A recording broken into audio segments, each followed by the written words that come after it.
pendukung Jokowi cuma bisa ngeliat yang lucu dari Prabowo, jadi dia nggak bisa ngetawain Jokowi, karena ngefans kan. Bahkan nggak bisa jujur objektif menilai kalau Jokowi salah. Yang ada di Prabowo cuma bisa ngeliat kubu Jokowi lucu, dia nggak bisa melihat kalau Prabowo salah dan Prabowo lucu gitu.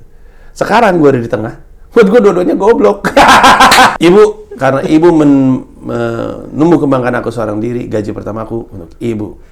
Terus ibu bilang, nggak usah mas. Enggak, untuk ibu. Pas gue terima, gaji gue 20.000 selembar gitu. Gue kasih nyokap gue nangis. Kayaknya di sekolahin di TB gaji 20.000. Assalamualaikum warahmatullahi wabarakatuh. Selamat pagi, siang, sore, malam, kapanpun lu nonton video ini. Kembali lagi bareng gue Ali di Ngobrolin Hidup. Dan hari ini lagi-lagi kita bertamu, judulnya ke tempat tamu kita yang luar biasa sekali. Ada Mas Panji. Apa kabar Mas Panji? Baik, Bang Ali. Thank you banget udah mengizinkan kita bertamu ke sini. Sama-sama, terima kasih so banyak. much. Sorry kita ketunda-tunda, sebenarnya beberapa kali pengen ketemu, cuman ketunda-tunda, mohon maaf. Gue yang penting sekarang kita ketemu, gue sangat-sangat senang dan gue banyak pengen belajar from you. Kok jadi kayak malu gitu sih, karena banyak gue insecure gue soal apa yang bisa gue bagi, tapi gue cerita aja lah ya. Sharing aja, Iya. Sharing karena jangankan ngobrol secara serius, even saat mendengarkan stand up lo, even musik lo pun gue juga belajar sesuatu. So ya kita ngobrol-ngobrol aja dari apa yang lo share lo, karena menurut gue menarik. Lo mungkin paling dikenal saat ini sebagai stand up comedian, tapi kan sebetulnya banyak sekali yang lo lakukan juga, dari mulai musik, lo sebagai entrepreneur juga, di dunia perfilman juga, banyak gitu. Kayak gue ya multi talenta kalau gue ngeliatnya lah. Cuma gue kita langsung aja. Kalau kita mau masuk dari si komedi dulu, stand up comedy ini, gue pernah lihat salah satu wawancara lo, cerita bahwa waktu sekolah dulu SMP suka dibully, tapi lu akhirnya sama pihak yang geng-geng yang ngebully sama yang enggak pun akhirnya jadi suka sama lu karena lu bikin mereka ketawa gitu. Nah, tapi mulai terpikir aspirasi untuk jadi stand up comedian itu kayak gimana perjalanannya? Sebenarnya sih nggak langsung tahu pengen jadi stand up comedian karena nggak tahu pekerjaan itu ada. Yang gue tahu adalah gue itu udah cukup lama punya kemampuan untuk ngomong, jadi pinter ngomong, kuat ngomong lama, sama bisa bikin orang ketawa dan seneng bikin orang ketawa tuh seneng gitu. Tapi gue nggak gitu ngerti kenapa. Tapi ini sangat-sangat jelas, nyata sekali. Semua orang yang gue temui, terutama di kuliah dan di SMA, rata pasti akan bilang si Panji ini suka ngomong, kuat ngomong lama, dan bisa bikin orang ketawa. Itu mah flat. Jadi kan kalau orang ngelihat itu dan menyadari itu, pasti ada tujuannya nih gue kayak begini gitu. Karena nggak semua orang kayak gini kan. Nggak semua orang kuat ngomong lama, nggak semua orang pintar ngomong, nggak semua orang pintar bikin orang ketawa atau senang bikin orang ketawa.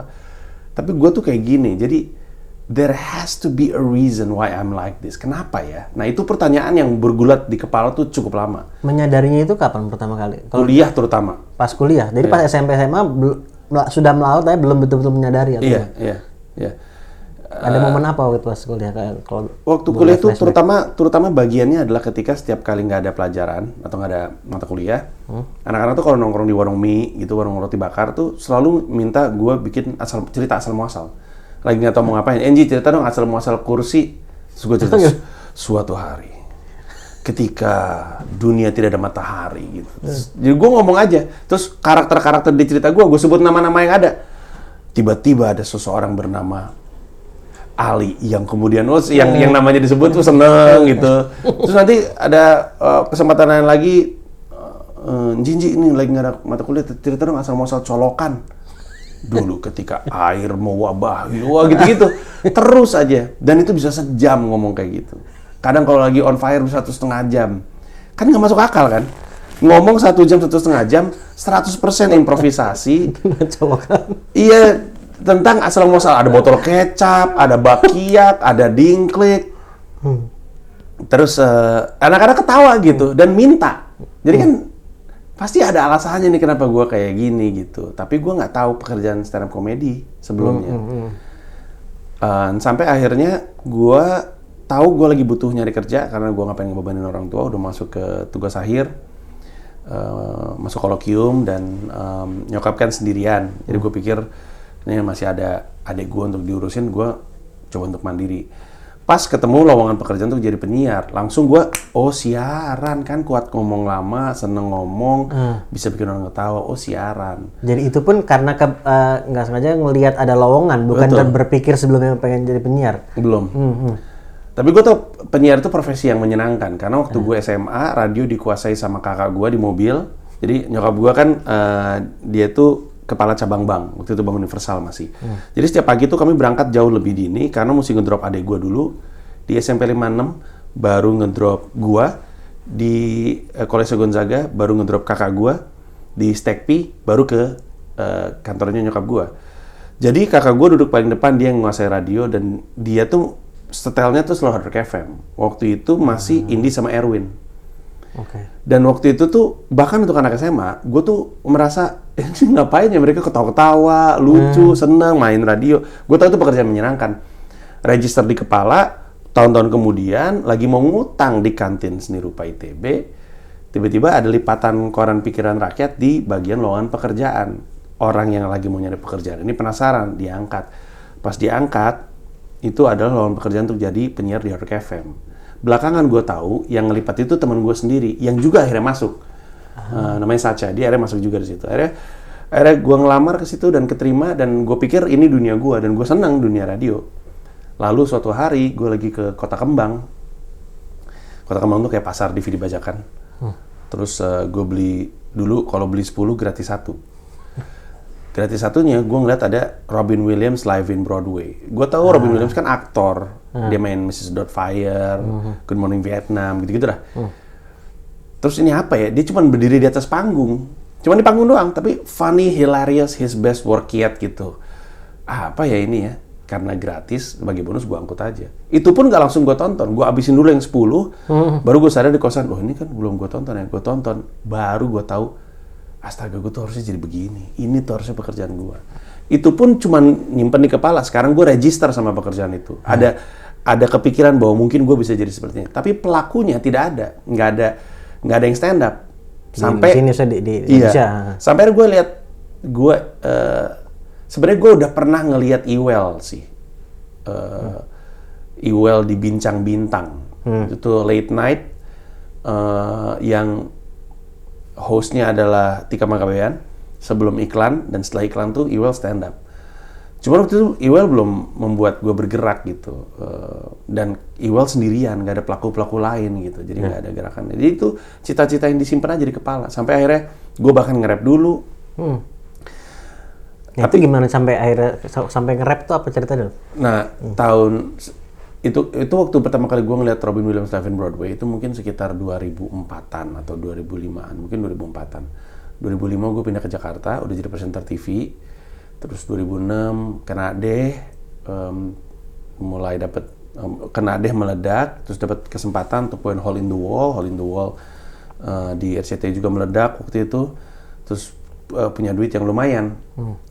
Terus tahun 2007 Ramadan, habis sahur sebelum tidur lagi, harusnya saya sholat subuh memang, tapi saya tidur. Sebelum tidur lagi, istri nanya, Gamila nanya, kamu tahun depan mau ngapain? Maksudnya ngapain gimana? Ya enggak, tahun depan mau ngapain? Ya yuk kerja aja kayak biasa. Terus bilang, ya jangan kerja dong, bikin karya gitu. Kau pengen berkarya apa? Nah, stand up comedy ada di kepala, tapi nggak pernah bener-bener kepikiran untuk dijadiin, orang nggak ada yang ngelakuin. Ketika dia nanya, kamu tuh sebenarnya pengen apa sih? Pengennya jadi apa? Coba diinget-inget dulu. Yang muncul duluan adalah jadi rapper, karena memang waktu SMP tuh gue naik-naik meja kalau pelajaran kosong. Pelajaran kosong tuh menyenangkan lah buat gue saat itu. Tempat gue berkarya. Buat kita semua. Iya. Gue naik meja nge-rap lagunya Naughty by Nature, Public Enemy, SMP itu. Jadi gue bilang, gue pengen jadi rapper. Terus karena masih siaran, jalannya ketemu, terus gue produksi album, jadilah gue rapper. 2008 ngeluarin album, 2009 ngeluarin album. Nah, ketika tahun 2009, gue bikin namanya Private Concert, Twitter Private Concert. Sebuah konser, 100 orang doang, di sebuah kafe di Pangpol. Kaitan sama Twitter ini maksudnya gimana? Cuman follower Twitter doang yang boleh okay. nonton. Ya, cuman follower Twitter doang. Jadi cara gue untuk nge-grooming semacam fanbase deh. Dan ngasih experience manggung gitu. Karena gue job manggung nggak ada sebagai rapper waktu itu. Sebagai rapper, topik-topik lagu gue tuh aneh sekali gitu. Album pertama tuh yang gue ngomongin tuh semangat kebangsaan, pembajakan, ngomongin soal dunia karir, ngomongin soal polisi korup, ngomongin soal financial planning. Gue ada lagu judulnya Nggak Sekarang, itu tentang financial planning. Jadi nggak lazim, tapi itu sejujur-jujurnya gue nge-rap karena gue umurnya 28 saat itu, emang itu keresahan gue. Hip hop adalah genre musik pada zaman itu lebih banyak digemari sama anak-anak ABG gitu. Issues gue tuh nggak nyambung. Sehingga ketika produk gue keluar, yang nggak nyambung sama kebanyakan, akhirnya job rap nggak ada. Ya udah gue bikin job rap untuk orang yang emang suka aja. Untuk penonton gue yang emang dengerin. Kebetulan emang orang-orang udah kerja, ya udah gue bikin show aja, mereka bayar 50.000 untuk nonton. Udah, terus di tengah-tengah gue pikir, ini kan penonton gue sendiri ya, gue rasa lempar joke resikonya kecil nih, pasti ditelan juga sama mereka. Gue lempar joke satu, itu joke pertama gue dalam konteks stand up comedy yang gue lakukan. Joke tentang Susno Duaji. Susno Duaji waktu itu ada sidang di mana dia terus bersumpah, saya bersumpah bahwa saya gitu-gitu kan. Itu foto lucu banget buat gue. Terus gue bilang, nanti Susno Duaji kalau bikin sumpah kayak gini nggak ya? Kalau di zaman SD kayak gimana? Terus gue cuma reenact dia aja. Dan ada rasa kebahagiaan gitu. Lo ngelempar joke disambut dengan ketawa tuh bahagia. Jadi gue pikir, oke, bulan depan, ini acara rutin tiap bulan. Bulan depan gue lempar lagi 15 menit. Bulan depan gue bikin joke 15 menit, ditelan. Bulan depannya gue bikin setengah jam, habis itu gue jadiin bagian rutin dari show gue. Nah, itu udah, ada persiapan kan, stand up kan ada persiapan nulisnya dulu. Nggak ada waktu itu, pada zaman itu belum. Waktu itu langsung full improv aja. Dulu kepercayaan gue adalah kalau gue latih, semangatnya beda. Jadi nggak ada semangat kayak gue baru kayak improv gitu. Belakangan gue belajar bahwa justru lu latih supaya kelihatan kayak lu lagi improv. Tapi semuanya udah terencana gitu, udah terlatih gitu. Tapi pada zaman itu gue cuman, yuk langsung aja apa yang di kepala gue cuman pointers doang, gue pengen ngomongin di atas panggung. Dan pada kesempatan keberapa gue lupa, gue rekam. Gue minta tolong teman gue untuk ngerekam. Videonya gue upload ke YouTube. Karena waktu itu gue buka YouTube, gue nyari stand up komedi Indonesia, tidak ada satupun video stand up komedi Indonesia. Jadi nggak ada, Iwel pun nggak naruh di YouTube. Ada orang Indonesia yang naruh videonya di YouTube, namanya Regi Hasibuan. Tapi dia tidak dalam bahasa Indonesia stand up-nya. Belakangan jadi kompatriot, jadi sama-sama pelaku stand up komedi Indonesia juga. Gue ngeliat, wah ini ada yang stand up nih. Dan dia bilang dia stand up, tapi dia pakai bahasa Inggris, Regi. Dan dia stand up itu di rumahnya. Gue pikir, kalau gitu gue deh yang naruh pertama kali. Gue taruh stand up komedi Indonesia 1 sampai 5 kalau nggak salah video, apa 3 gitu. Video itu dilihat sama Indra Yudhistira. Orang yang waktu di RCTI bikin Bincang Bintang. Indra Yudhistira pindah ke Kompas TV, dia butuh semacam project mercusuar yang kelihatan sama orang, sesuatu yang unik, sesuatu yang beda. Kecintaan dia sama stand up comedy membuat dia kepikiran bikin stand up comedy Indonesia di Kompas TV, sebuah kompetisi stand up. Dia lihat video gue, dia panggil gue ke kantor, dia ajak gue bikin acara TV ini, dia minta izin video lo yang di YouTube gue pakai untuk sosialisasi ya stand up itu seperti apa. Sudah gue terlibat seperti itu, terus stand up comedy acara itu keliling-keliling Indonesia, muncullah orang-orang kayak Ernest Prakasa, Rian Adriandi, Isman dan segala macamnya. Mereka ikutan audisi. Gue yang nge-host waktu itu, gue wawancara mereka dapat golden ticket. Nah, golden ticket itu kan cuman kemungkinan lo kepilih, tunggu telepon ya. Kalau lo telepon lo kepilih, lo ikutan kompetisinya. Nah, ketika mereka udah punya golden ticket, Ernest Prakasa mikir, ini kalau kita ditelepon terus kita jadi kompetisi, gue belum nyiapin joke sama sekali nih. Dia telepon Rian Adriandi, Rian, mau nggak nyobain open mic, bawain joke kita di Comedy Cafe. Di Kemang ada Comedy Cafe gitu. Terus Rian Adriandi waktu itu ngerjain komik untuk gue bikin komik H2O namanya, tentang Hanoman 2.0. Dia tahu gue suka stand up, dia ngajak gue, Ji ikutan yuk gitu. Gue tahu Radit suka stand up, gue ajak Radit, Dit ikutan yuk gitu. Akhirnya datang tuh sekitar 8-10 orang. Ernest bawa handycam. Ernest rekam semuanya. Ernest upload di YouTube dengan kanal YouTube Stand Up Indo. Video itu viral karena dua hal. Audiensnya Radit yang massive banget pada zaman itu, sampai sekarang juga. Tapi sekarang zaman itu dia jauh lebih masif daripada kami. Sama video gue tentang ganja, stand up ganja yang juga viral waktu itu. Video viral itu ngelebarin audience stand up, lahirlah komunitas-komunitas stand up. Ernest keliling-keliling kota pakai duit sendiri, semacam Tyler Durden membangun Fight Club. Dia datang ke kota, bang, saya mau bikin komunitas. Ernest ke sana, ongkosin gue pesawatnya. Ada kadang dia ongkos sendiri untuk membangun stand up Indo ini. Sampai akhirnya berdirilah komunitas stand up Indo. Ernest akhirnya bikin grup WhatsApp, isinya founder stand up Indo. Gua, Radit, Ernest, Isman, dan Rian Adriandi. Itulah kenapa dari rangkaian cerita ini, gua kalau ditanya nggak merasa nyaman disebut yang mempopulerkan atau mencetus stand up comedy, karena gue tahu Iwel duluan. Ramon Papana duluan bikin comedy cafe. Ramon Papana udah bikin comedy cafe di saat semua orang belum tahu stand up. Ernest yang punya ide bikin stand up Indo. Radit yang bikin viral luar biasa. Gue kebetulan ada di tengah dan ikut berputar.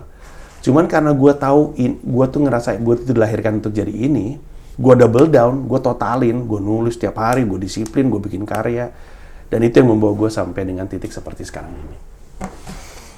Very interesting, ini banyak yang gue baru tahu sekarang gitu.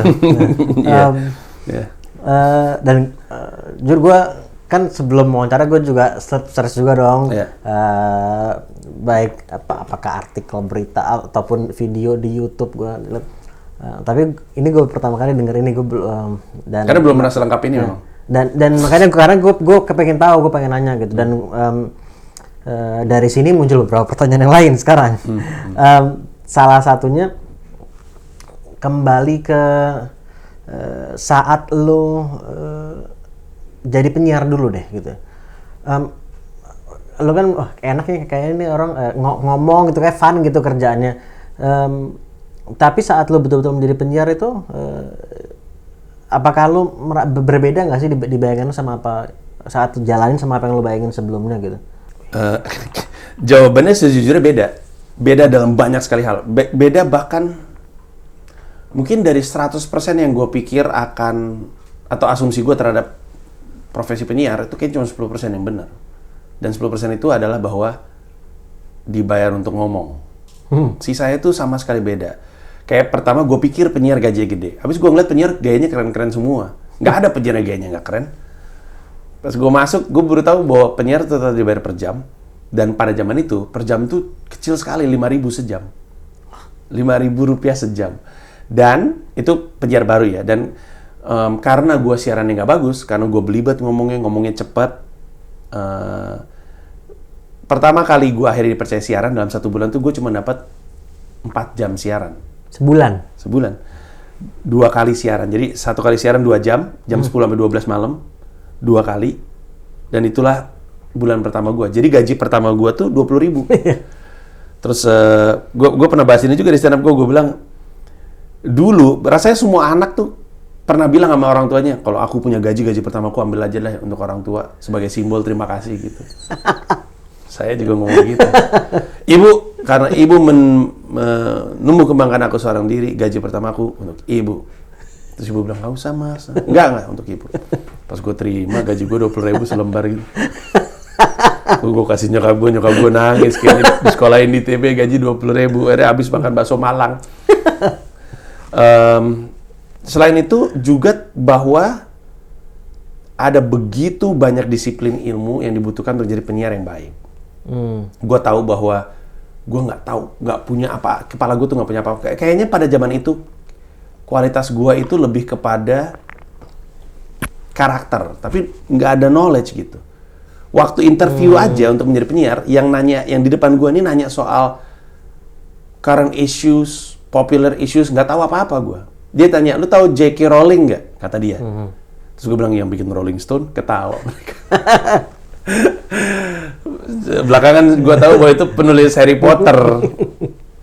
Tapi itu menggambarkan bahwa ternyata gue kosong, kepala gue tuh kosong. Cuman gue kepake karena kebetulan, karena pengalaman hidup gue tuh strong in character. Jadi manusianya tuh udah kelihatan Panji itu seperti apa. Dan itu mungkin yang membuat gue jadi bertahan. Terus ada banyak lagi bahwa ngomong tuh nggak bisa sembarangan jadi penyiar, karena ada yang dengerin. jauh sebelum gue jadi stand up comedian dan menyinggung banyak orang, gue udah lebih dulu belajar soal ketersinggungan di siaran. Gue pernah pulang dari siaran, kan gue siaran 6 sampai 10. Terus gue selalu balik ke kosan. Kosan gue itu, satu kosan tuh dengerin gue. Jadi kalau jam gue siaran, semua pintu kosan kebuka, di dalam setiap kamar tuh nyalain Hard Rock FM Bandung. Jadi kosan tuh surround gitu, ketawa-ketawa dengerin omongan gue gitu-gitu kan. Udah ngejokes juga? Udah dari zaman siaran juga udah banyak ngelawak. Justru karena gue banyak ngelawak ditaruh di pagi untuk bikin orang semangat gitu kan. Suatu hari gue pulang ke kosan, pintu semua ketutup, jarang-jarang sekali. Gue bilang kenapa ya, kok tumben pada ketutup? Salah satu anak kosan nyamperin gue. Adik gue sakit kanker loh. Terus gue langsung sadar, astaga, di siaran tadi gue habis ngomongin ada orang namanya botak. Padahal botak loh, kayak pasien kanker, kayak leukemia gitu. Gue ketawain, hahaha. Gue balik ke kosan, teman kosan gue itu bilang, adek gue leukemia. Barusan nggak lucu. Gue minta maaf sama dia. Jadi gue udah belajar soal menyinggung orang tuh dari lama.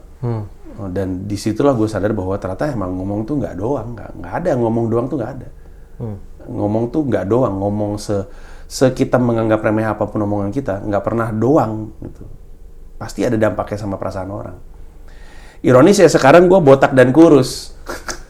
Di YouTube gue isinya orang, bang leukemia ya, di kepala gue, ya Allah, ini orang-orang ini. Dan gue punya yayasan kanker kan, Pita Kuning. Gue emang bantu anak-anak dengan leukemia. Jadi orang-orang yayasan gue setiap kali ngeliat itu tuh kesel. Gue kemarin kan habis ke kantor Pita Kuning yayasan gue. Sebelum gue setiap kali ngeliat ada orang komentar leukemia di YouTube tuh, gue kesel, pengen gue balas-balasin. Gue bilang, itu kan cuma orang nggak ngerti, bercandaan aja. Kayak gue dulu sebenarnya. Terus ya itulah, jadi banyak hal yang gue nggak sadari ternyata berbeda ekspektasi gue dengan kenyataan. Dan kalau masuk ke dari penyiar, terus lo jadi mulai dari stand up, awal mulanya bagaimana gitu. Dan kalau gue ngelihat itu saat lo memulai pun sudah mulai punya keinginan untuk membesarkan bukan cuman gue-nya tapi stand up-nya gitu. Di mata gue itu bukan hanya tertarik tapi punya kepedulian sama bidang tersebut gitu. Kalau lu melihatnya awal mulanya sampai peduli, kayaknya kalau udah sampai peduli menurut gue kayak lu kan kayak rap gitu misalnya, musik. Lu kan, gue melihatnya, maybe I'm wrong, tell me if I'm wrong, tapi you do it because you love it.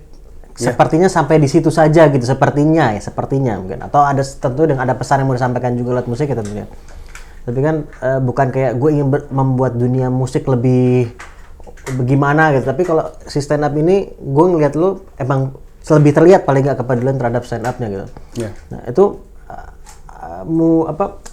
kenapa lu sampai punya kepedulian lebih sama stand up misalnya dibandingin musik misalnya, atau dibandingin perfilman, kan lu juga terlibat di situ gitu. Jawabannya yang sebenarnya ada beberapa jawaban, tapi jawaban yang paling kuat adalah bahwa karena ini komunitas yang gue bantu lahirkan dan gue bantu tumbuh kembangkan. Stand up, hip hop juga ada komunitas hip hop Indo. Tapi hip hop Indo udah established jauh sebelum gue masuk. Bahkan gue kayak anak baru gitu di situ. Dan sejujurnya, ini juga gue ngomong sama anak-anak rapper lain di Indonesia, gue tuh nggak pernah ngerasa di rumah ketika di hip hop Indo, kayak tamu aja gitu, karena canggung gitu. Gue punya banyak orang-orang yang gue kagumi, terus secara skill, delivery dan segala macam gue tahu gue masih bisa lebih baik. Bahkan itu salah satu kritik terbesar dari kompatriot rap gue, yang tentu gue selalu perbaiki gitu. Gue baru 5 album berani bikin kolaborasi sama Iwake. Padahal gue udah kenal dari album pertama. Karena gue insecure sama kemampuan gue sendiri. Gue takut bikin Iwa jelek gitu. Di Stand Up Indo, komunitas ini lahir karena gue terlibat di dalamnya. Gue ikut menumbuh kembangkan, gue ikut nulis tentang gimana caranya kalau lo pengen ngembangin stand up.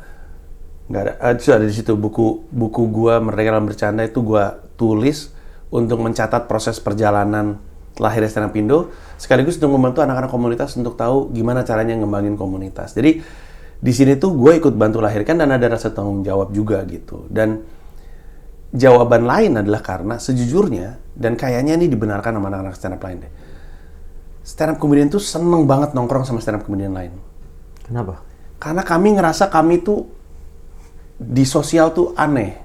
Outcast gitu tuh? Iya, ngerasa cara pikir kita aneh, cara kita bereaksi terhadap sesuatu aneh. Stand up comedian itu setiap kali ngeliat sesuatu, bahkan tragedi, yang kelihatan duluan tuh lucunya. Masyarakat sosial nggak bisa menerima itu. Makanya teman-teman gue banyak kena masalah. Makanya gue sering kena masalah. Kayak orang kayak Coki Pardede, itu 100% komedian murni. Karena dia ngeliat sesuatu tuh yang dia pikirin tuh lucunya dulu. Kita juga kayak gitu. Gue setiap kali masuk ke sebuah tongkrongan, ngeliat sebuah tempat yang gue pikirin lucunya dulu. Gimana cara gue bisa bikin ini lucu gitu? Mau gue lucuin gimana? Gue masuk ke sebuah venue, bahkan restoran, cafe, bar. Yang gue pikirin adalah bikin stand up di sini kayak apa ya? Comedians think differently. Jerry Seinfeld pun mengaku ini. Jerry Seinfeld bikin talk show tuh yang sekarang ada di Netflix, Comedians in Cars Getting Coffee.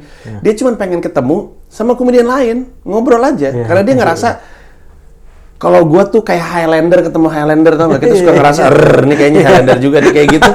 Dia tuh ngerasa kayak gitu. Jadi kalau ketemu sama orang, nah ini tuh gue bisa ngeklik gitu. Dia nggak peduli mau laki, perempuan, Asia, orang kulit hitam, nggak peduli dia. Yang penting pelawak tuh ngumpul bareng. Nah, kami pun seperti itu. Waktu stand up comedy baru pertama kali meledak, adalah sebuah kebahagiaan ketemu sama orang yang tahu stand up, suka stand up. Akhirnya kita ketemu. Dan dengan semangat itu, gue pengen terus melahirkan stand up comedian. Gue pengen terus ketemu stand up comedian. Banyak temen juga gitu. Iya, dan komunitas stand up tuh menarik sekali. Tanya sama siapapun yang ada di stand up Indo, dari Aceh sampai Papua. Kemanapun kita pergi, pasti ada orang yang jemput kita. Pasti ada orang yang ngajak nongkrong. Misalkan ada stand up comedian, misalnya Barry William.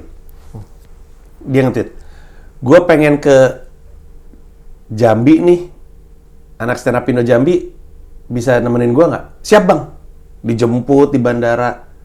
Kalau misalkan Barry ngomongnya, gue lagi pengen ke Semarang nih, anak stand up Indo bisa numpangin nggak? Siap bang, pasti ada. Siapapun di stand up Indo, kita pindah ke kota lain. Yang dari Semarang mau ke Jambi pun, atau yang Jambi mau ke Bogor pun, kita bilang, gue mau ke sana dong, ada yang bisa jemput gue nggak? Pasti ada. Kita selalu punya keluarga di mana. Bisa seberapa besar komunitas ini? Lebih dari 100 komunitas sih, seluruh Indonesia. Dari Aceh sampai Papua. Paling terakhir itu di, aduh lupa mulu namanya. Dulu Tembagapura, namanya apa sekarang? Ada di kota di Papua, tapi paling baru memang Jayapura dan kota tersebut. Tapi komunitas lahir mulu. Ada yang mati juga, ada yang mati suri karena meledak ketika masih ngetren. Tapi sekarang trennya udah mulai hilang, terus mulai surut, terus mati, ada juga. Tapi komunitasnya sih gede banget. Jadi kalau gue tadi misalnya dari beberapa, ini kan jalur yang berbeda-beda ya kan. Tadi musik, kemudian stand up, kemudian film gitu. Apakah is it fair to say kalau misalnya stand up ini atau komedi ya, terutama itu adalah memang jalur yang utama lo gitu? Iya, memang betul kok. Kalau ditanya, kalau misalkan ada orang datang gitu nyamperin gue, sebenarnya tuh lu tuh apa sih gitu? Karena lu nulis buku, lu nulis film, ngedirect film, lu main film, lu stand up, lu nge-rap, lu tuh sebenarnya apa gitu? Gue tuh jawabannya paling payung gedenya adalah storyteller. Jadi gue tuh sebenarnya pendongeng. Dan gue suka berdongeng, kayak yang tadi cerita asal muasal kan sebenarnya dongeng gitu. Dan waktu gue siaran, orang tuh selalu bilang, lu tuh narsis banget ya, kerjanya cerita tentang hidup lu mulu gitu. Gue bilang, cuma itu doang yang gue punya gitu. Dan emang kerjanya cerita mulu. Jadi emang pada dasarnya tuh gue tuh adalah pendongeng, seorang storyteller gitu. Yang kadang-kadang setiap cerita tuh butuh format yang berbeda. Ada yang butuh diceritakan dalam format buku, ada yang butuh film, ada yang lagu cukup karena pendek. Tapi yang paling rewarding buat gue adalah lewat format komedi. Karena, terutama stand up komedi. Karena stand up komedi itu gue lempar, reaksinya langsung gue denger. Dan energi yang gue terima dari penonton itu juga bawa kebahagiaan buat gue. Jadi perputarannya itu, siklus energinya tuh cepat sekali. Dari sini dilempar, terus ada reaksi, balik lagi, ngelempar lagi, gitu terus. Makanya gue nggak pernah kelelahan ketika lagi manggung. Setelah manggung ya baru pinggang kerasa pegel, betis kerasa pegel, baru sadar berdiri 2 jam 45 menit. Tapi di atas panggung nggak kerasa sama sekali. Karena kebahagiaan itu, energi itu. Makanya Radit waktu itu pernah nanya, sebelum dia akhirnya tour juga, perasaan lu bilang sama gue tur capek deh, tapi kenapa lu jalanin terus? Terus gue jawab, karena di atas panggungnya itu rewarding, paybacknya itu di situ. Capeknya in between-nya. Iya, gue nggak bahagia berangkat paginya ke bandara, pesawatnya juga nggak bahagia, perjalanan jauhnya nggak bahagia. Di sananya I try to be happy karena toh lagi di luar negeri, bisa ngeliat hal-hal baru. Tapi lelahnya bukan main gitu. Ada banyak bukti-bukti foto dan video yang gue kelelahan kelihatan. Tapi di atas panggungnya rewarding sekali, membahagiakan sekali. Sejauh ini gue belum ketemu di antara semua yang gue lakuin yang ngasih reward membahagiakan melakukan stand up comedy. Jadi storytelling payung besarnya, tapi cara telling the story-nya, menceritakannya yang format tadi bisa jalur bisa beda-beda seperti yang menceritakan. Oke, menarik. Dan stand up comedy mungkin karena ada direct feedback kali ya dari audiensnya, jadi energi lu bisa lebih bisa merasakan. Saat lu kembali ke memulai lu memutuskan untuk berkarir di stand up itu ada rasa takutnya juga, meskipun kayak lo tadi kan lo kalau berdongeng atau cerita sama temen tapi kan tuh lain mungkin ya auranya lah atau situasinya dengan ketika lo diekspektasikan oleh orang gitu untuk lucu gitu.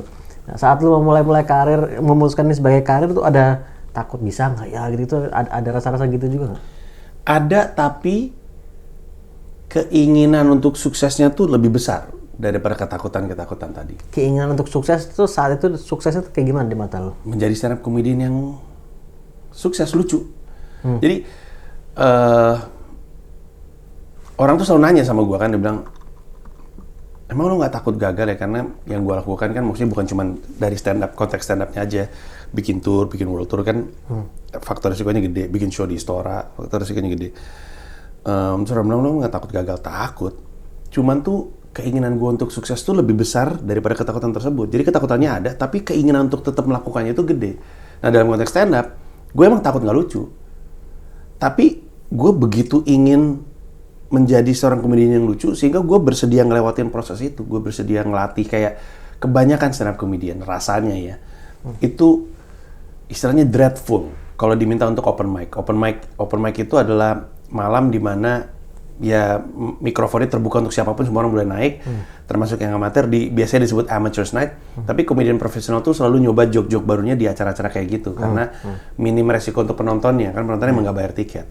Nah, dreadful untuk kami karena perasaan untuk nyobain joke pertama kali tanpa tahu ini lucu atau enggak, itu tuh menakutkan sekali. Dan gue males tanya sama semua stand up comedian zaman sekarang, bahkan level Ernest, mungkin Adri, siapapun. Males open mic, males ngebom, males anyep. Tapi gue juga males. Tapi gue paksa diri gue untuk gerak karena gue tahu gue nggak punya jalan lain untuk menemukan joke lucu kalau nggak lewat berkali-kali nggak lucu. Lo pernah kayak misalnya ngetes jokesnya mungkin ke orang-orang di sekitar lo dulu begitu, atau emang better open mic atau dua-duanya? Gue nggak tahu. Dua-duanya sih sebenarnya. Bahkan kadang-kadang gue ngelempar joke ketika lagi diundang jadi pembicara seminar gitu. Karena paling enak itu diundang jadi pembicara seminar terus ngetes joke di situ karena tekanannya rendah gitu, orang nggak berharap kita ngelucu gitu. Bahkan kadang-kadang gue nemu joke gara-gara jadi pembicara terus wah lucu nih, gue catat nih. Tapi gue merasa paling efisien adalah memang lewat open mic tersebut, makanya gue sering keliling-keliling. Dan kalau lagi nyiapin special kayak misalkan Komodo Mono ini, itu bisa seminggu 3-4 kali. Jadi Senin kan ada jadwalnya. Senin itu apa ya? Pokoknya Selasa stand up Indo Jakut di Kelapa Gading open mic-nya. Terus Rabu nih Jaktim. Senin UNJ. Stand up Indo UNJ. Jadi ada komunitas kampus. Stand up Indo UNJ, ada stand up Indo UI. Di Jogja ada UNY, UGM, ada stand up Indonya. Senin tuh UNJ, kalau nggak salah ya. Selasa itu Jakut, Rabu itu Jaktim, Kamis itu Bekasi, Kamis itu Bekasi, Jumat itu Jakbar, Sabtu Pamulang, Gitu-gitulah. Depok juga Kemis, jadi kadang-kadang minggu ini Kemisnya gue ke Bekasi, minggu depan Kemisnya ke Depok, terus aja keliling terus. Sampai sekarang masih? Masih. Dan bahkan di mata anak-anak komunitas atau penonton komunitas, kalau mereka ngeliat si Panji nongol, berarti si Panji lagi siap-siap mau bikin spesial gitu. Dan gue itu juga ngelakuin itu untuk ngasih tahu juga sama anak-anak baru bahwa ini abang-abangan lu aja masih latihan, lu tuh ngapain gitu, males-malesan gitu. Gue bahkan pernah nih, habis yang JCC, yang di depan 5.000 orang di Convention Center, itu kan hari Sabtu. Hari Selasanya, setelah gue manggung di depan 5.000 orang, sold out, pecah, hari Selasanya gue langsung latihan dari nol lagi. Gue bawa joke gue yang baru, dari nol, dan anyep sepanjang itu. Jadi bisa dibayangin, tekanan gua kan juga gede. Orang ngelihat si Panji nih kemarin baru bikin spesial di JCC. Wah dia mau stand ini lucu banget nih gitu. Karena ekspektasi orang kan pasti gede banget. Gue tahu ekspektasi itu ada, tapi gue harus bilang sama diri gue sendiri, oke, Ji, lu nggak mesti mikirin ekspektasi mereka. Lu datang dengan joke baru, lu tes aja kalau emang nggak kena ya nggak kena. Dan gue bukan cuma anyap waktu itu, gue ngeblank. Gue nggak pernah ngeblank sebelumnya. Saking gue gagalnya dan saking gue ngeblank bener-bener. Gue mesti ngapain ya? Gue lupa gitu. Dan it's hurting on stage. Comedians die daily on stage untuk menemukan lucu. Gue mati berkali-kali di atas panggung untuk akhirnya nemu yang lucu. Gue selalu bilang bahwa untuk dapat 1,5 jam lucu, gue tuh nulisnya setiap hari, latihannya 6 bulan. Untuk 1,5 jam doang. Dan itu saat lo terus kayak ngebom anyep tadi itu, dan merasa apalagi orang udah ekspektasinya kayak gitu, dan ternyata lo nggak dapat respon atau bahkan ngeblank, gimana lo bounce back nih kalau gitu? Nggak ada, gue cuman mesti bilang sama diri gue sendiri bahwa mereka benar, gue saat ini nggak lucu. Tapi kalau mereka mau menilai gue dari yang mereka lihat, kesalahannya itu ada di pihak mereka. Karena kan gue selalu bilang, kalau lu lagi berproses, terus orang ngetawain proses lu karena lu jelek, ya lu mesti maafin dia karena hidupnya terlalu instan untuk memahami pentingnya proses. Yang lu lihat kan bukan barang jadi. Ya biarin aja dia menilai itu. Kita tahu kita ini belum barang jadi, jadi kita tenang aja gitu. Tapi waktu awal-awal karir gimana? Kalau itu kan lu tadi lu udah emang orang udah tahu orang lucu, seharusnya lucu dong. Kok kemarin nggak selucu yang biasanya gitu kan? Kalau awal-awal karir, gua nggak bisa mengatasi tekanan itu. Nggak bisa. Gua ada banyak, hari ini tuh gua ada job-job yang gue inget gue malu sekali untuk atas performa gue di situ. Salah satunya di Stand Up Indo Bekasi bikin stand up night waktu itu di Blitz Megaplex, masih Blitz Megaplex. Gue stand up, gue disuruh headline, jadi nutup. Waktu itu stand up baru meledak banget, kayaknya 2011, 2012, kayaknya 2012. Terus tekanan itu gue nggak berhasil untuk atasi. Anyep gue dari semanggung, jelek itu gue. Terus gue ada lagi satu gig di Binus Anggrek. Di situ ada banyak komedian. Gue disuruh nutup, yang lain pada pecah. Gue nggak berhasil. Gue saking takutnya gue ngelempar joke nggak lucu, gue memutuskan untuk istilahnya riffing. Jadi riffing tuh improv dengan penonton. Jadi ngomongin penonton gitu. Dan ketawa. Tapi setelahnya orang bilang gue datang pengen nonton Bang Panji stand up, bukan pengen nonton Bang Panji nge-riffing penonton gitu. Itu semua karena gue nggak berhasil. Dan lu nggak siap dengan materi atau lu udah siap tapi nggak berani lu sampaikan? Udah takut. Ada materi tapi akhirnya nggak jadi lu sampaikan? Iya, takut nggak lucu. Takut ekspektasinya gagal. Apakah belum pernah dicoba sebelumnya? Udah pernah dicoba, tapi kadang-kadang ngeliat orang lain lebih pecah daripada kita jadi ragu. Terus kita ngerasa kita harus lebih pecah daripada orang lain, terus apakah kita bisa? Lama-lama sebagai pemanggung, kita akhirnya belajar untuk, ya udahlah, ini kita kasih yang terbaik aja. Emang kenapa dengan ego lu kalau ternyata yang sebelum lu lebih lucu? Nggak apa-apa juga. Just do your best, let people decide, and live with it. Kalau misalkan orang bilang lu nggak lucu, ya udah nggak lucu. Waktu sekarang lu bilang gitu, kalau dulu lu menghadapinya gimana? Tapi kan eventually kan lu bounce back. Enggak juga, pada malam itu enggak, bukan bounce back, ya gimana cara ngomongnya. Jadi gua nggak mampu menenangkan diri gua atas tekanan tersebut, sehingga di atas panggung gua nggak simpatik gitulah intinya. Oke, nah kemudian yang membuat lu akhirnya setelah itu selesai besoknya atau beberapa hari kemudian gitu misalnya, oke, ya udah deh, nggak apa-apa, gue akan continue kan, bangkit lagi dan seterusnya gitu. Terus tetap mencoba dengan cara yang baru, memberanikan diri dan seterusnya tuh, apa yang melakukan untuk kembali kepada that kind of state gitu? Nggak tahu ya, gue juga nggak gitu yakin. Tapi setiap kali gue anyap, yang bikin gue pengen naik ke atas panggung lagi adalah karena emang gue suka stand up. Kecintaan pada si prosesnya itu sendiri. Iya. Gue emang seneng stand up gitu. Gue nggak sabar untuk naik ke atas panggung lagi. Dan gue selalu bilang sama diri gue sendiri, semua komedian ini tahu, bahkan mereka kayaknya percaya hal yang sama, bahwa kalau lo habis stand up terus anyep, satu-satunya cara untuk ngilangin pahit di mulut adalah stand up lagi dengan harapan pecah. Udah deh, habis itu hilang pahitnya. Tapi kalau lo nggak naik stand up lagi, anyepnya itu nggak hilang. Makanya gue pernah bilang, kalau lo ngelihat stand up komedian lagi sendirian gitu ya, lo dari jauh lagi di restoran, terus ada stand up komedian lagi sendirian makan, terus tiba-tiba dia lagi bengong, terus dia gini, itu pasti dia inget pengalaman dia anyep tuh. Pasti kan itu traumatis gitu. Aduh, bego gue, kenapa gue kayak gitu. Stand up comedian tuh mau naik ke panggung tuh selalu, aduh ngapain sih gue jadi pelawak, ngapain gue ngomong. Itu semua komedian tuh seperti itu. Semuanya kayak gitu. Tapi ya, setiap kali kita anyep, untuk membuat rasa di mulut itu jadi manis lagi, ya manggung lagi udah gitu doang. Dan lama-lama guanya sendiri udah lebih baik jadi komedian dan berdamai bahwa tugas gue itu adalah bikin orang ketawa, udah gitu doang. Sehingga gue juga nggak merasa perlu harus sempurna, karena gue ngerasa pelawak itu rumahnya salah gitu. Pelawak tuh tempatnya salah lah, cara pikir kita salah, yang kita omongin salah, ya kadang-kadang kita salah, yaudah terima aja, dan bahkan salah-salahnya jadi lucu. Tapi sekarang gue ngeliat komedian yang muda yang habis juara-juara kompetisi terus mengalami tekanan itu, gue ngerti, gue bilang, gue ngerti persis perasaan itu karena gue juga pernah kayak gitu. Dan banyak yang beneran berhenti stand up. Beneran berhenti stand up.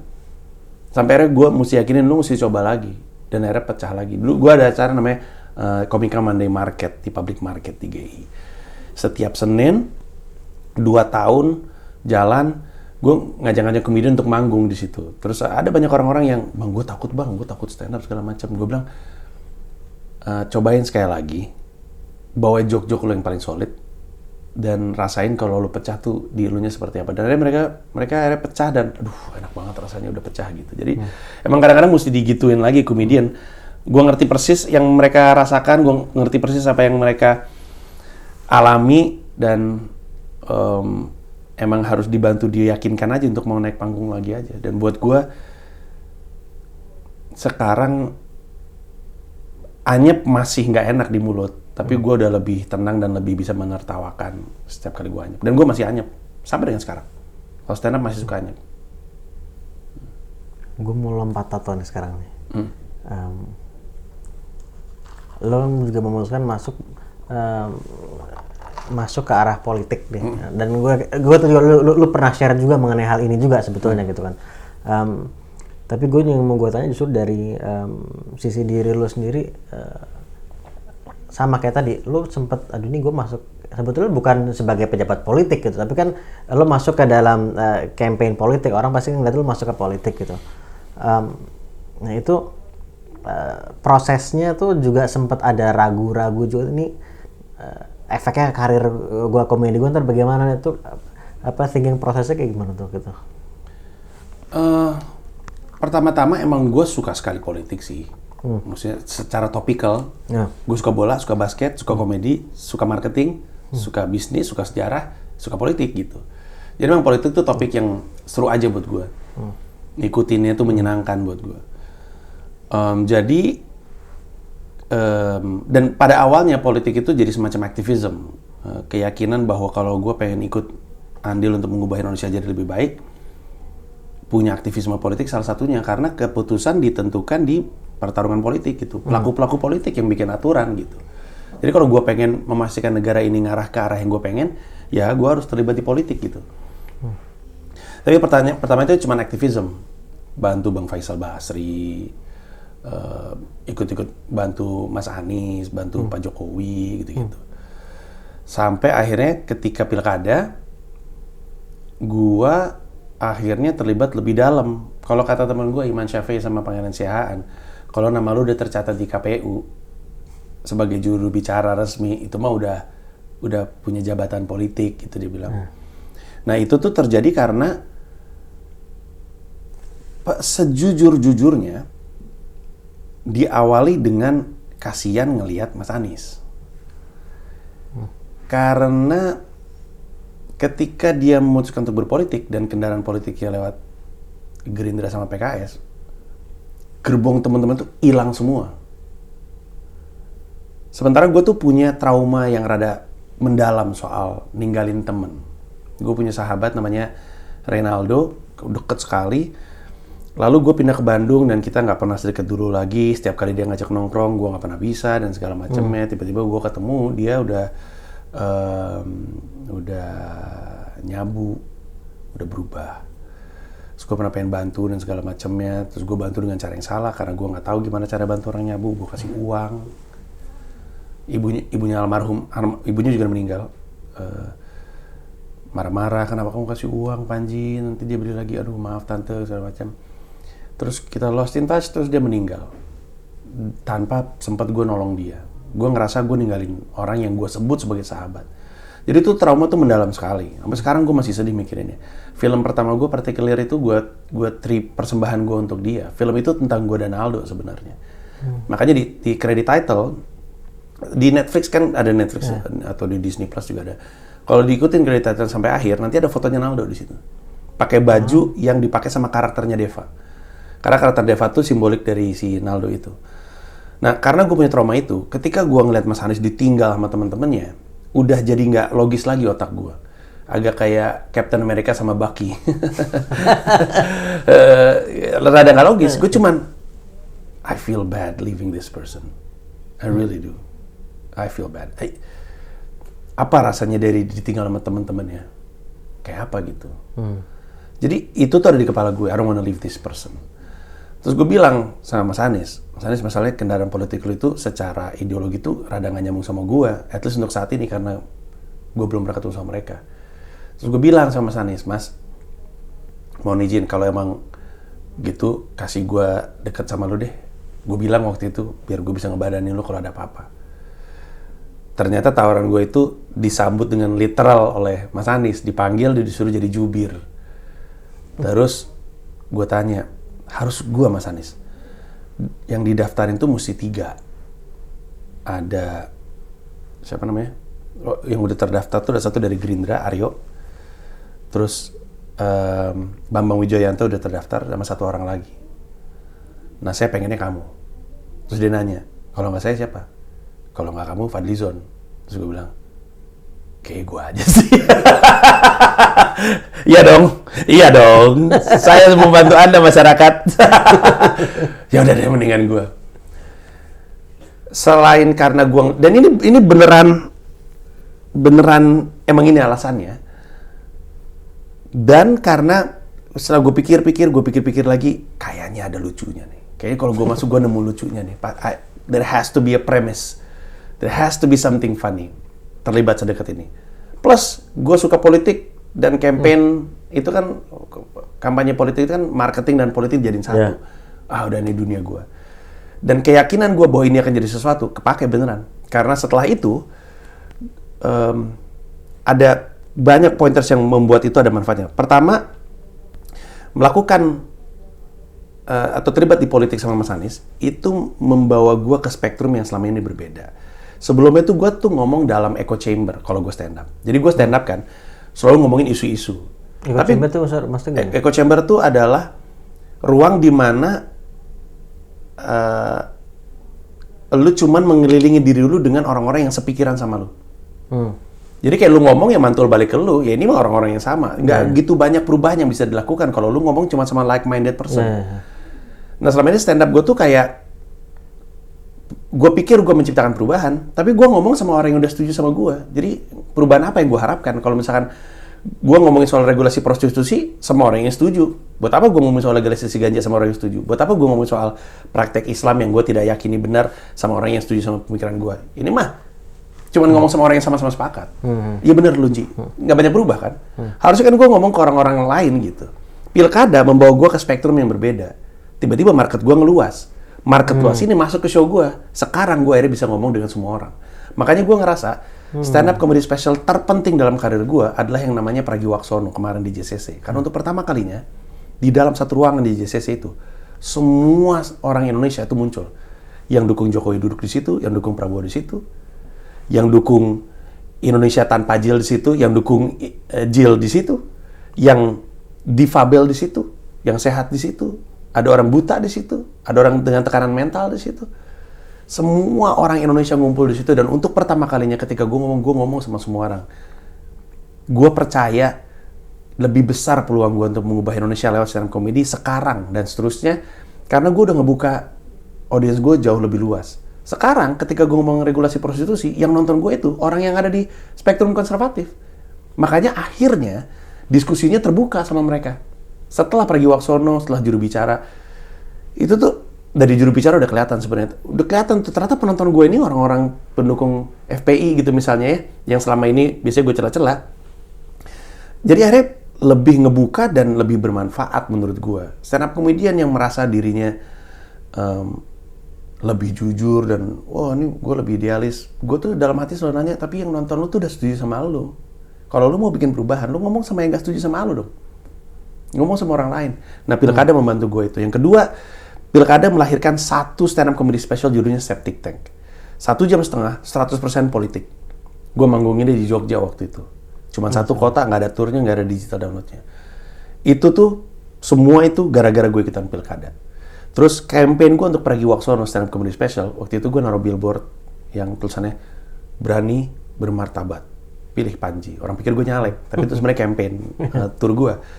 Seluruh metode pemasaran yang gue lakukan untuk itu gue nyomot dari campaign politik, termasuk punya buzzer. Dulu kan ada Saracen, ingat nggak? Zaman dulu tuh ada Saracen. Waktu gue bikin campaign pilihpanji.com, itu kan gue ceritanya nyalak padahal enggak. Jadi kan ada billboard, gue pakai batik, pilihpanji.com, terus berani bermartabat. Terus kalau orang masuk ke websitenya tuh ada countdown gitu. Panji akan merapat bersama, terus ada counter. Itu waktu itu viral sampai ke grup WhatsApp. Sampai grup WhatsApp SMA Budi Utomo, nyokap gue. Mas Panji dibahas di grup WhatsApp ibu. Jadi gue tahu itu viralnya parah gitu. Media-media pada ngubungin segala macam. Dan ketika counternya 0000, Panji merapat bersama list kota tur gue. Langsung rame. Nah, waktu itu setiap kali ada orang berpikir, kayaknya ini Panji lagi mau tur deh, waktu belum di-reveal, itu gue punya buzzer. Namanya Saracen. Masih ada grup WhatsApp sampai sekarang walaupun nganggur. Ini ada orang-orang yang ngikutin karya gue, yang gue percaya, gue suruh untuk ngarahin opini. Jadi setiap kali dia bilang, kayaknya ini si Panji lagi mau stand up deh, jangan ketipu sama dia. Itu tim gue tuh masuk, enggak bang, itu bener dia lagi mau tuh diarahin untuk balik lagi bener gitu. Jadi semuanya tuh gue punya. Jadi masuk ke politik tuh ngasih dampak. Dan sekarang yang paling penting adalah, misalnya kita percaya politik itu ada spektrumnya ya, ada kiri, kanan, dan tengah. Karena gue udah berpindah ke sini dan berpindah ke sini, sekarang tuh gue beneran berdiri di tengah dan buat gue semuanya lucu. Dulu tuh karena dari sini, yang lucu cuma sebelah sini. Kalau ada lucu-lucu di sini tuh gue nggak bisa ngelihat, karena gue di sini berdirinya. Orang yang di sini cuma bisa ngeliat yang lucu di sebelah sini. Jadi ibaratnya ya, pendukung Jokowi cuma bisa ngeliat yang lucu dari Prabowo, jadi dia nggak bisa ngetawain Jokowi. Karena ngefans kan, bahkan nggak bisa jujur objektif menilai kalau Jokowi salah. Yang ada di Prabowo cuma bisa ngeliat kubu Jokowi lucu, dia nggak bisa melihat kalau Prabowo salah dan Prabowo lucu gitu. Sekarang gue ada di tengah, buat gue dua-duanya goblok.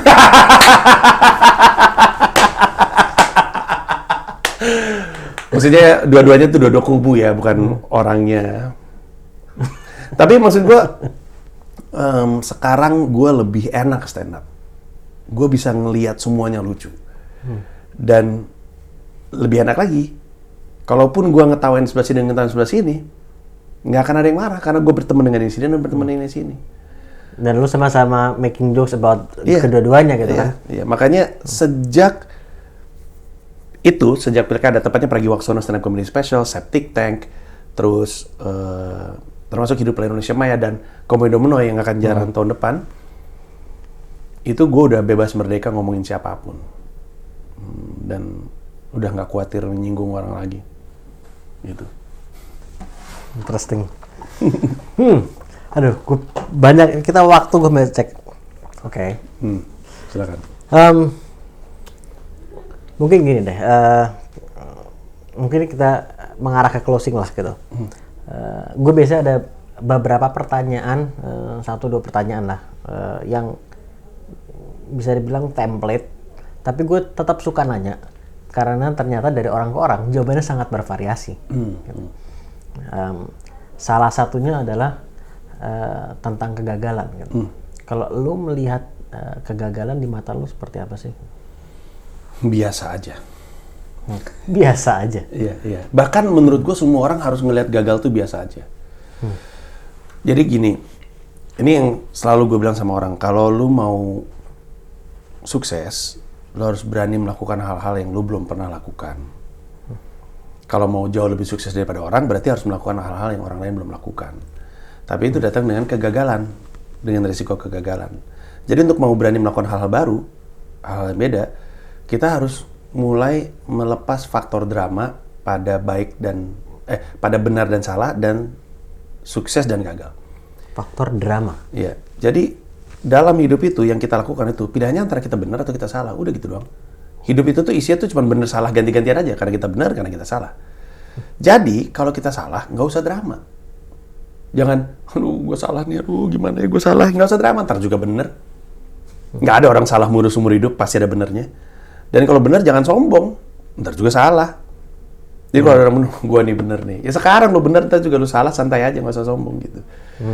Nah kalau kita bisa lepas faktor dramanya itu, kita tuh beda banget pendekatannya kepada apa yang akan kita lakukan. Kita jadi nggak takut salah. Nggak apa-apa salah, ntar juga bener. Dan ketika kita bener, kita nggak menepok punggung dan pundak sendiri, karena kita tahu ada kemungkinan ntar kita salah dan kita gagal gitu. Kalau kita copot faktor drama pada benar dan salah, sukses dan gagal, kita jadi lebih berani ngelakuin apapun dan lebih mawas diri ketika kita sukses. Lebih itu yang membuat lebih kita mawas diri.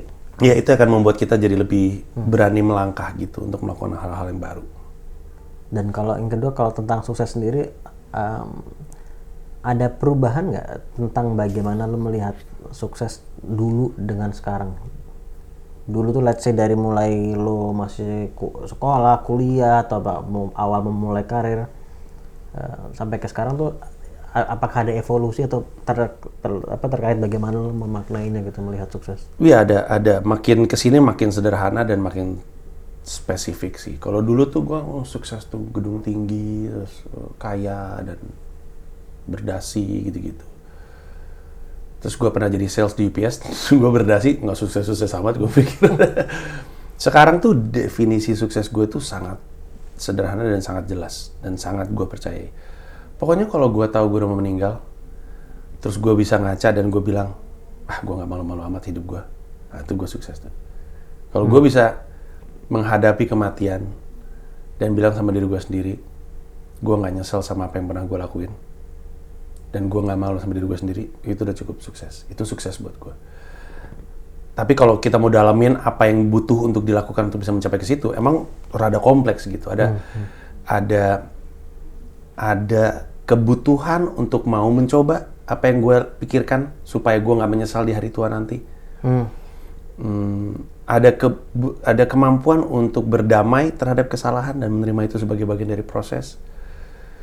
Ada pertanyaan yang mesti gue jawab, apa sih yang bikin gue malu sebenarnya? Sehingga ketika gue tua nanti, ketika mau mati, gue bisa bilang gue nggak malu. Misalnya gue bilang, gue sih malu ya kalau misalnya gue udah world tour, tapi anak gue kemudian nggak bisa jadi apapun yang mereka inginkan, yang malu gue. Oh, artinya gue nggak malu amat tuh salah satunya itu misalnya gitu? Iya.